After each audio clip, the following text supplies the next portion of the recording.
How does it feel being here New Year's Eve? It's going to be your new home 2020. Just your thoughts on how everything's going so far. It's great to be here. I'm super happy to be part of PFL. I feel the love from everybody, all the staff, Pete, even the fighters. I've got a really warm welcome, and it's inspiring for me to be welcomed like that. And I'm excited to go out there and deliver some of my best performances for the next season. What are your thoughts on coming in as a seeded, in a tournament format? Like, 'cause I know you were just in one technically, but this is a little different, and obviously there's more to win here. Yeah, no, it's really exciting. Like, to know that I'm going to be fighting like 5 times a year. I've always wanted to have an active career, so I know that I have the opportunity to go and have 5 fights. It's super motivating. It's keep me really hungry in my training, and I think it'll be really good for me. Rory, how has TriStar, regardless of how the GSP helped prepare you for a concept like this next year? Well, George has been a great training partner, friend, and mentor in my younger days. Faraz has been a coach of mine for a long time now. They haven't really prepared me for a season format. I mean, they just, he trains me for my fights, and we train hard, but yeah, they don't really prepare me for like a season format, no. Hey Rory, you had talked about that when that contract was up, if you would have won, you would have had the championship clause and you would have stayed with Bellator. When the contract came up, a lot of people were probably gunning for you. Were the UFC talking to you as well about trying to get you back? I had a lot of interest, Bellator was, they wanted to keep me. They had interest. There was interest from everybody, but at the end of the day, PFL came out the strongest, gave me the best opportunity, best offer, and I believed in PFL, where they're going, where they want to go, and I want to be a part of it from the ground up. Now, $1 million is definitely very, very appealing. It was funny, I was listening to Joe Rogan's show really recently, and Faraz, this is just a random martial arts thing, but he said that you wanted to do lithway. When was that? Sorry? Lithway, the Burmese boxing. Yeah, I was going through a weird stage in my 20s, and I definitely don't want to do that anymore. I was, I don't know, I was just, I had a mohawk back then. I think I was just in a crazy stage, but no, I'm sticking with MMA. So speaking of stages and the PFL, what stage would you say Rory MacDonald is at right now?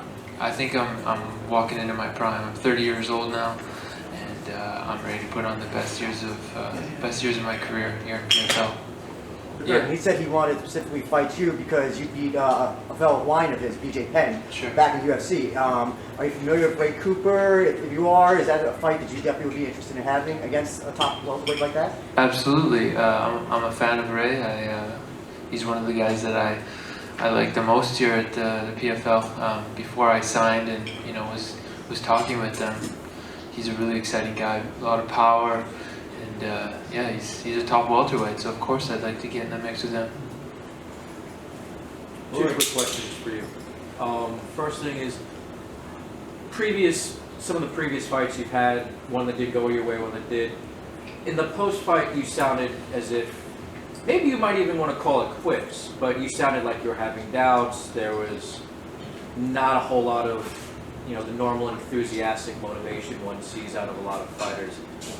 Is that a previous past thing that's gone? Or are you still working with that? How are you fighting that, so to speak? No, I'm past it. I've fought twice since then, and I'm moving forward, knowing that I have a purpose and a plan going forward.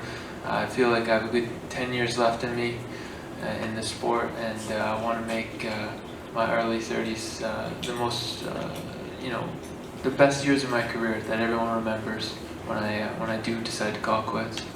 And dovetailing with that, are you a little sad you're not going to be able to run it back with Lima anytime soon? Not really. I mean, you never know. MMA is a wild world. We could meet again somewhere down the line. So, I mean, I've fought so many people. It's I'm just moving forward. If we meet again, that's great. But I mean, we fought twice already, and that's okay with me. Last question. Rory, you mentioned that you had a lot of offers from other places. What was it about the PFL offer that made it stand out more? So was it more lucrative than say your Bellator deal? Was it the schedule? I know the last few fights with Bellator, you didn't like that they would make you fight a lot. For this schedule, you might have to fight 5 times in 7 months. What about the PFL offer made it stand out compared to other ones? Quite a bit, actually. Obviously, financially, it was the best offer I got. But there's also other opportunities, and and also that I believe in the PFL's growth. I think that the fact that I know I'm going to be staying busy. I know I'm going to have those fights. The season format that's really good. And then just talking with Pete and his vision and his character and how he wants to work with me at my goals, and these are things that really intrigue me and inspire me to go forward. Okay, one more. No. Question: as you're the biggest free agent signing for PFL yet, and right now it seems like Kayla Harrison is really carrying a lot of load. You were a big star of Bellator, but now you are in a league where you are carrying a major load. Is that exciting? Does that reinvigorate you? Do you feel an extra pressure because you are one of the biggest names in this company now? I like it. I like to be the big dog, and I want to go in there and show them that they didn't make a bad decision. That I'm going to go in there and I'm going to be a dominant force.